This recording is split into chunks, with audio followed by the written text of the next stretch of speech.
How you can use Qwarta Home Credit in Shopee. In this video, I'll show exactly how you can do it. So let's get started.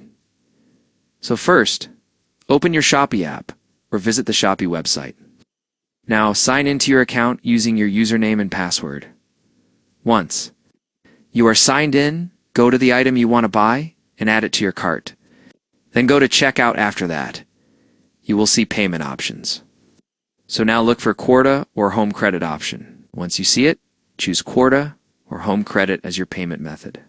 Then you will be asked to enter your Qwarta information. I'll type in the required details like your Qwarta account or phone number, and once you do that, review your order and payment details. So now all looks good. Click or tap Place Order or Pay Now.